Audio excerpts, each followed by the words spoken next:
अस्सलाम वालेकुम dear students, my name is Gulzar.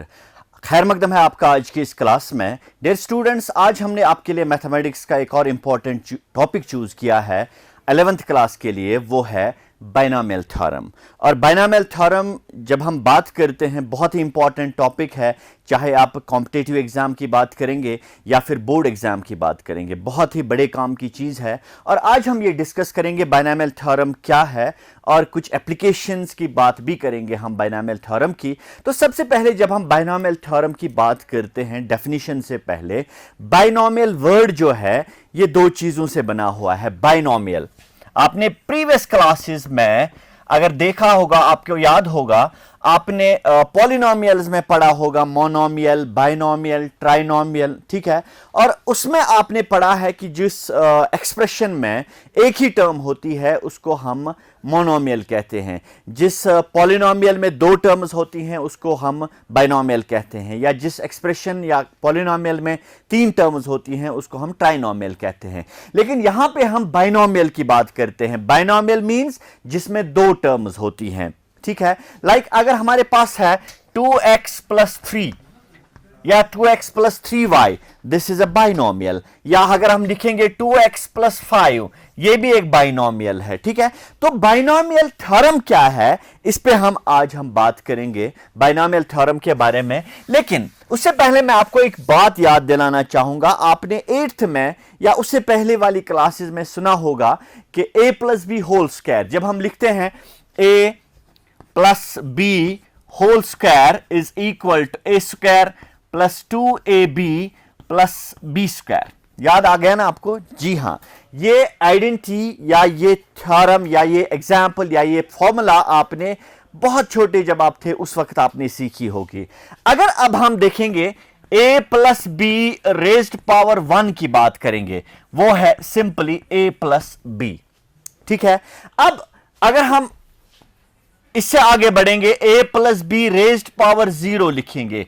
Any number raised power 0 is 1, so a + b⁻0 is also equal to 1। अगर हम यहां पे देखेंगे a + b, ये है बेस a + b और पावर है यहां पे 0, तो यहां पे अगर मैं लिखूंगा n = 0 और यहां पे है 1, यहां पे है 2, ठीक है। अब देखिए पैटर्न, अगर आप देखेंगे ये है 1, ये है a + b, फिर इसके बाद a² + 2ab + b², ठीक है। अब आपको याद होगा a + b⁻³ ये भी आपने 8th में ही पढ़ी होगी, ये formula a³ + 3a² + 3ab² + b³, ठीक है। यहां तक तो सबों को याद है, आपको भी याद होगा, मुझे भी याद होगा। लेकिन इसके बाद अगर हम देखना चाहेंगे कि a + b⁻4 किसके बराबर है, या a + b⁻5, पावर 6, 7, 8, 9, 10 या 20, अगर हम उस किस्म के एक्सप्रेशंस को एक्सप्लेन कर सकते हैं या एक्सपेंड कर सकते हैं, तो इसका मतलब यह है कि हमने बाइनोमियल थ्योरम सीखी है। तो इस क्लास के बाद आपको यह आना चाहिए कि कैसे हम एक्सप्रेशंस एक्सपेंड करेंगे। मैं आपको एक पैटर्न समझाऊंगा। यहां पे भी अगर आप पैटर्न देखेंगे, यहां पे पहले है 1, फिर उसके बाद ab, फिर a², 2ab + b², फिर a³ + 3a²b + 3ab² + b³। पहले यहां पे अगर आप गौर से देखेंगे, यहां दो चीजें हैं, a और b। a का पावर यहां पे 3 है, फिर उसके बाद a का पावर 2 है, फिर इसके बाद a का पावर 1 है। a only a means a power 1, यहां पे a कुछ भी नहीं है, दैट मींस a⁻0। और b की बात अगर हम करेंगे, b यहां कुछ नहीं है, यहां b का पावर 1 है, यहां b का पावर 2 है और यहां b का पावर 3 है। एक बहुत ही इंटरेस्टिंग पैटर्न यहां पे फॉलो करते हैं a और b। a का पावर डिक्रीज होता है from high to low, from 3 to 0, और b का पावर इंक्रीज हो रहा है फ्रॉम 0 to 3, ठीक है।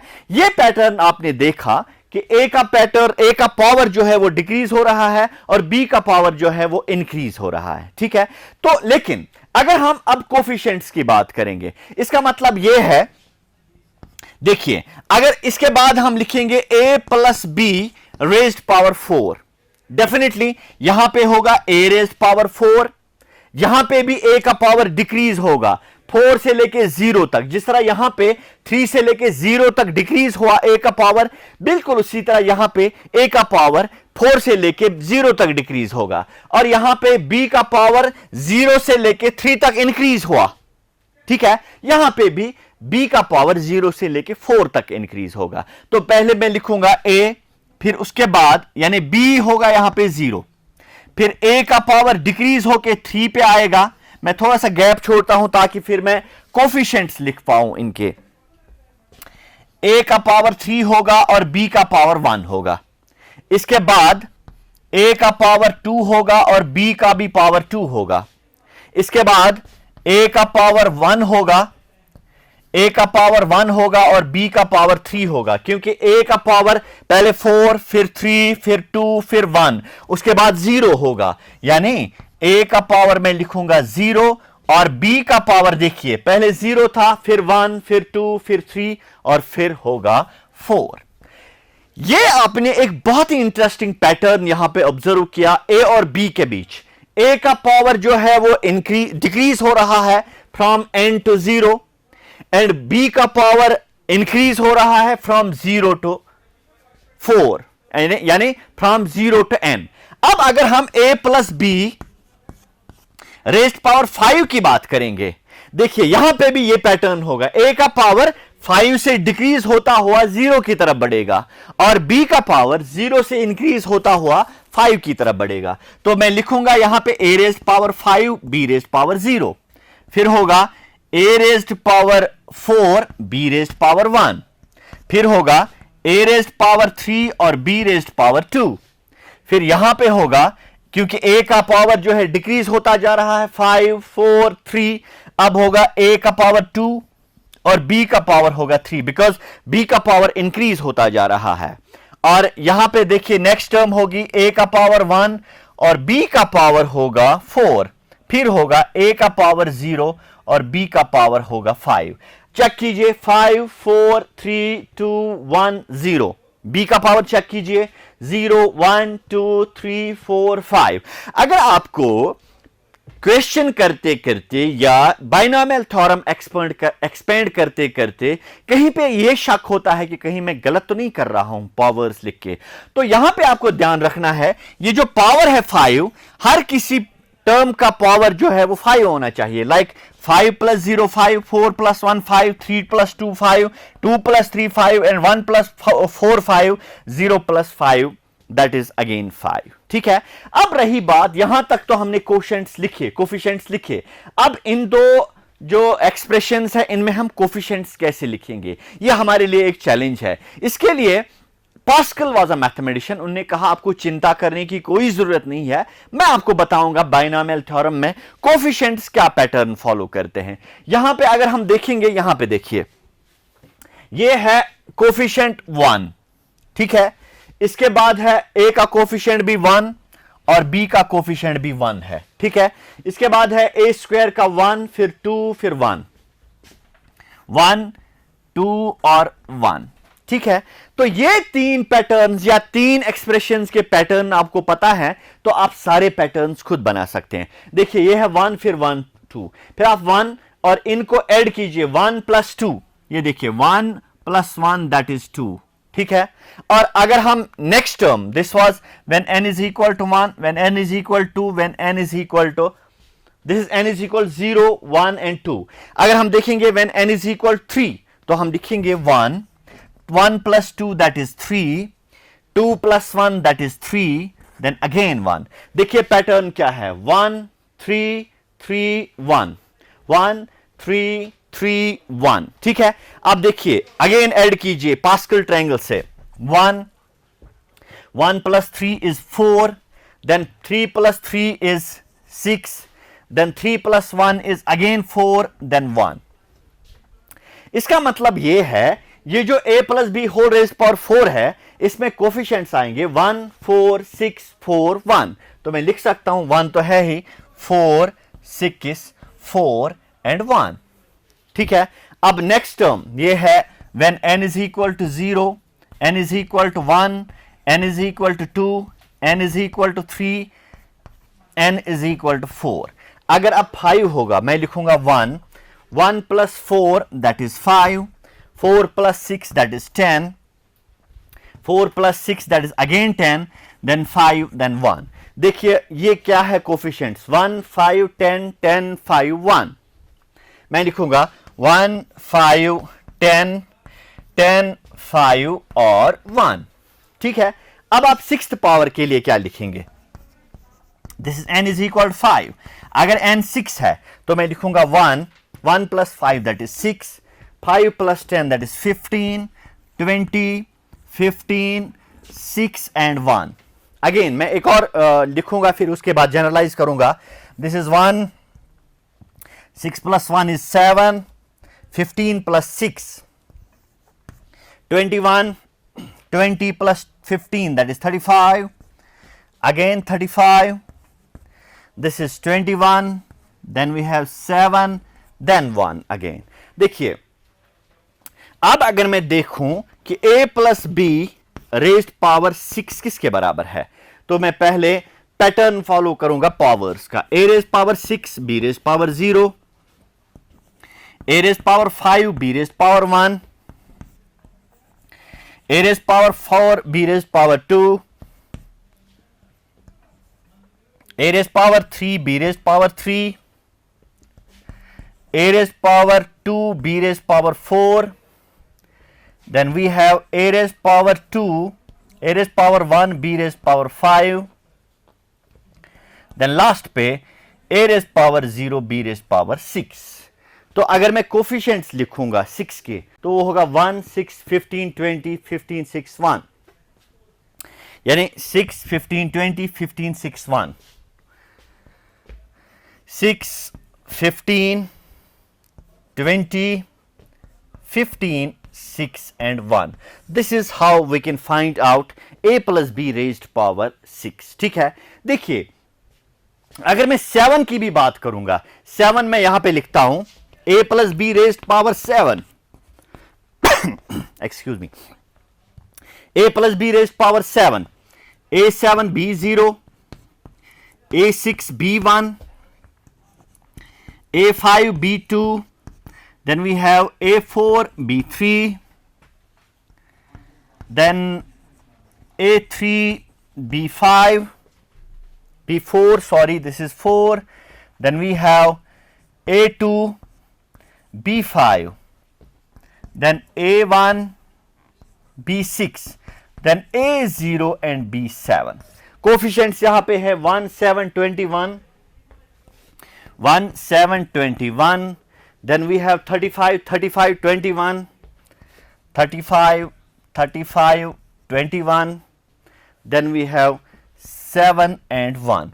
This is how we can find out a plus b raised power 7. ठीक है, अब अगर आपको कहा जाएगा a plus b raised power 8 निकालिए, a plus b raised power 8. देखिए पहले मैं पावर जो है a plus b raised power 8 ये मैं इंक्रीज करता जाऊंगा, a पे b पे इंक्रीज करता जाऊंगा और a पे डिक्रीज करता जाऊंगा. ठीक है, तो ये बनेगा a raised power 8, b raised power 0, a raised power 7, b raised power 1, a raised power 6, b raised power 2, then we have a raised power 5, b raised power 3, then a raised power 4, b raised power 4, then a raised power 3, b raised power 5. देखिए अगर मैं यहां पे check करूंगा मेरा ये pattern जो है ठीक है कि नहीं है, इन दो को सम कीजिए, that should be equal to the n. ठीक है, तो 3 plus 5 जो है वो 8 है. इसके बाद मैं लिखूंगा a raised power 2, b raised power 6, a raised power 1 and b raised power 7, last पे a raised power 0 and b raised power 8. अब रही कोफिशिएंट की बात, कोफिशिएंट्स में यहां से सिंपली निकाल पाऊंगा. This is 1 1 plus 7 is 8, 7 plus 21 is 28, 35 plus 21, this is 6 and 5 56, this is 35 35 means 70, this is again 56, और यहां पे जब हम देखेंगे this is 21, this is 8 and again 1. Coefficients इसमें डालिए, so I can write this is 1, then we have 8, 28, then 56, then we have 70, उसके बाद again 56, then again 28, then we have 8, and finally we have 1. This is how we can find out a plus b raised to power 8. ठीक है, उम्मीद है आपने ये pattern सीख लिया होगा। इससे ना आपको पता चलेगा, अगर आपके पास a plus B raised power 10 भी है, a plus B raised power 12 भी है, 13 भी है, 15 भी है, 20 भी है, उसको भी आप एक्सपेंड कर सकते हैं। अब रही बात जनरलाइजेशन की, हम बाइनोमियल थ्योरम को कैसे जनरलाइज करेंगे? ये देखिए, अगर यहां पे आप देखेंगे पैटर्न, और बहुत ही इंपॉर्टेंट पैटर्न है लास्ट पे, ये जो लास्ट लाइन मैंने लिखी 1 और फिर इन दो का ऐड, फिर 7 और इन दो का ऐड, फिर इन दो का ऐड, ये जो सम है ये नेक्स्ट टर्म के बराबर होना चाहिए। ठीक है, तो अब सवाल पैदा होता है कि हम जनरलाइज कैसे करेंगे पास्कल ट्रायंगल को, और जब हम पास्कल ट्रायंगल को जनरलाइज कर सकते हैं तो यहां पे भी हम जनरलाइज्ड बाइनोमियल थ्योरम प्रूव कर सकते हैं या एक्सपेंड कर सकते हैं।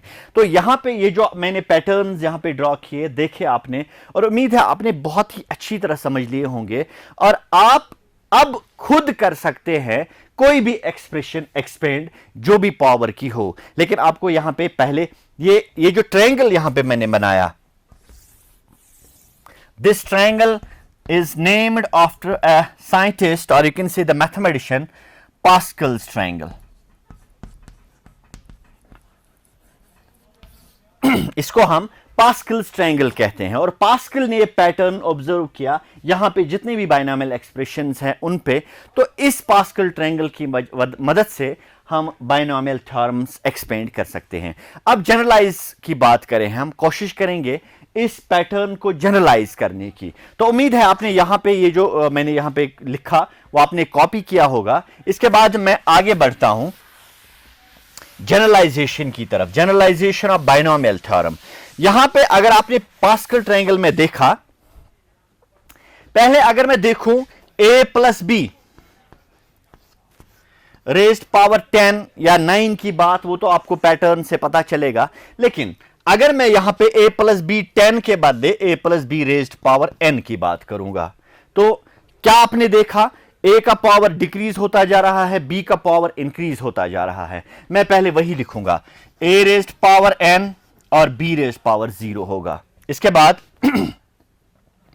a रेज्ड पावर होगा n-1 और b रेज्ड पावर 1 होगा। इसके बाद a रेज्ड पावर n-2 और b रेज्ड पावर 2। ठीक है, इसके बाद अगर मैं नेक्स्ट टर्म लिखूं, a raised power n-3 and b raised power 3।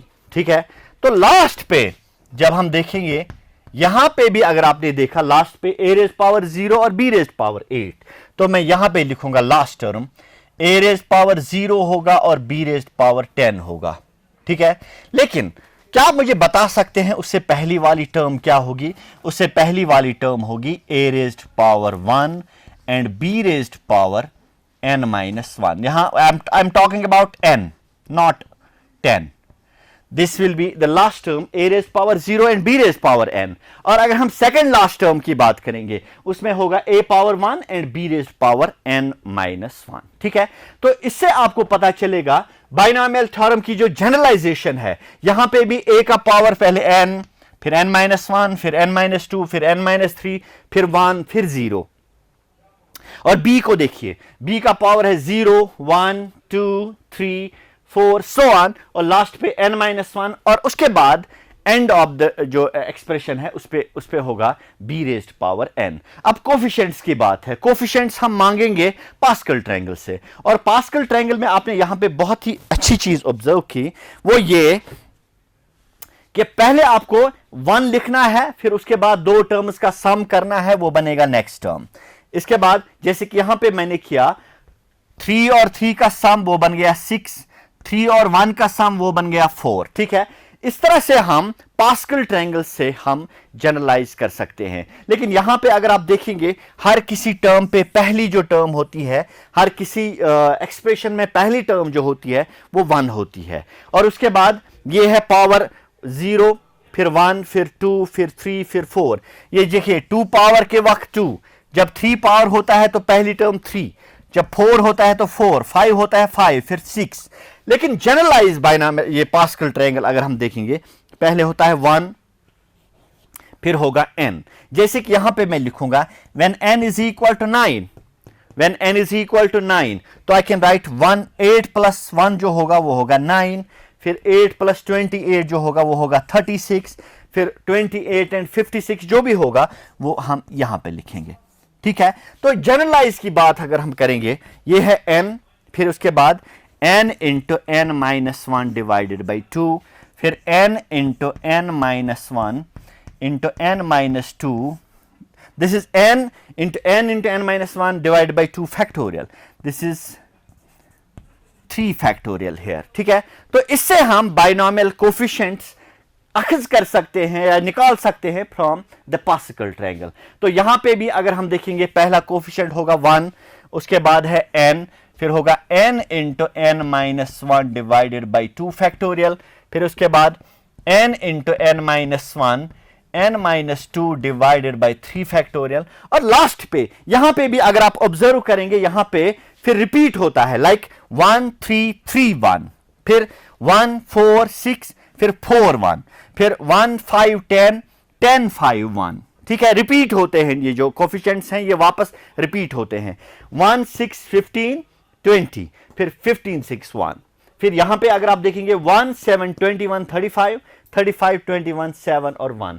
तो यहां पे भी अगर हम रिपीट करेंगे तो लास्ट या सेकंड लास्ट टर्म पे जो आएगा वो आएगा n, और लास्ट टर्म पे आ जाएगा coefficient of a raised power 0 into b raised power n जो है वो 1 आएगा। तो this is the generalized binomial theorem. ठीक है, इस तरह से हम बाइनॉमियल थ्योरम को जनरलाइज कर सकते हैं by using the pascal triangle and by using the pattern followed by the 2 expressions और 2 टर्म्स a एंड b। ठीक है, तो यहां से आप एक चीज ऑब्जर्व कर सकते हैं, अगर हम अब रिप्लेस करेंगे, कभी कभी ऐसा भी होता है कि हमारे पास a plus B raised power n नहीं होता है, हमारे पास होता है a minus B raised power n, so we can replace b by minus B, so this expression is reduced to, कभी कभी ऐसा भी होता है, मैं आपको पहले ये भी बता दूं कि ताकि आप कंफ्यूज ना हो जाएं, ये b रेज़्ड पावर 0 जो है ये इग्नोर की हुई होती है बाइनॉमियल थ्योरम में, लाइक वहां पे आप देखेंगे a plus b raised power n is equal to a raised power n simply. ठीक है, बेसिकली है, अगर हम पैटर्न के मुताबिक देखेंगे 1 into a raised power n into b raised power 0, b raised power 0 is 1, तो इसके बाद होगी n into a raised power n minus 1 into b, फिर n into n minus 1 divided by 2 factorial into a raised power n minus 2 into b square, so on. ठीक है, तो last पे होगी plus a raised power n term, या second last पे होगी a raised power n, sorry this is b raised power n here, then second last term जो होगी वो होगी a raised power 1 and b raised power n minus 1। ठीक है, तो कोफिशिएंट्स आप पास्कल ट्रायंगल से इंसर्ट कर सकते हैं। मैं बात कर रहा था कभी कभी बाइनॉमियल थ्योरम ऐसी इस पैटर्न की होती है, a raised power a minus b raised power n, here we can replace b by minus b, तो ये जो बाइनॉमियल थ्योरम बन जाती है a raised power n, b के बदले मैं लिखूंगा ये बनेगा n into a raised power n minus 1, b के बदले माइनस b वो मैं लिखूंगा माइनस एंड b।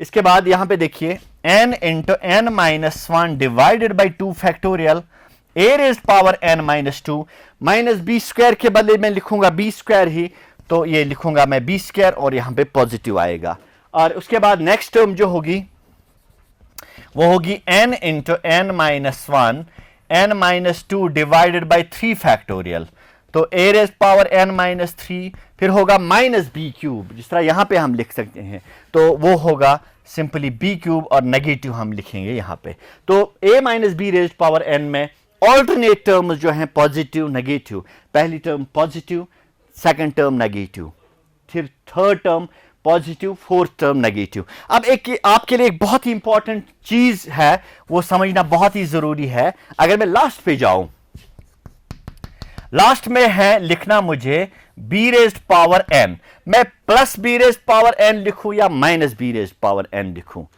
आप सोचिए इस पे क्या लिखूं मैं, minus B raised power N या A raised power N positive? ये डिपेंड करेगा सारा किस पे, एन पे। पहले आपको देखना है पहली positive, second negative, third positive, fourth negative, ठीक है। अब अगर ये इवन टर्म आ जाएगी तो उसके बाद जो है वो नेगेटिव होगा।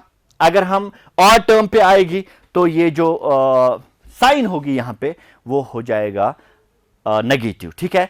It depends upon the N, ठीक है। तो इसलिए हम क्या करते हैं, यहां पे हम लिखते हैं सिंपली, आप लिख सकते हैं यहां पे पहले सेकंड लास्ट टर्म पे लिखेंगे n into A B raised power n minus one, फिर लास्ट पे हम लिखेंगे plus minus B raised power n ही लिखेंगे, या simply minus one raised power n into B raised power n, simple. तो ये था हमारा टॉपिक जिसमें हमने सीखा कि बाइनोमियल थ्योरम क्या है, कैसे हम बाइनोमियल थ्योरम को सिंपल से कॉम्प्लेक्स स्टेप्स की तरफ बढ़ के इजीली एक्सपेंड कर सकते हैं। उम्मीद है आपने ये बाइनोमियल थ्योरम सीख ली होगी, कैसे हम अप्लाई करते हैं बाइनोमियल थ्योरम, कैसे हम एक्सपेंड करते हैं बाइनोमियल थ्योरम। बहुत ही आसान है और बहुत ही इंपॉर्टेंट टॉपिक है। उम्मीद है आपने समझ लिया होगा। नेक्स्ट चैप्टर्स में या नेक्स्ट लेसन्स में हम सीखेंगे कुछ applications of binomial theorem. This is time to take a leave from you all. Will be meeting in the next lectures. Till then, good bye.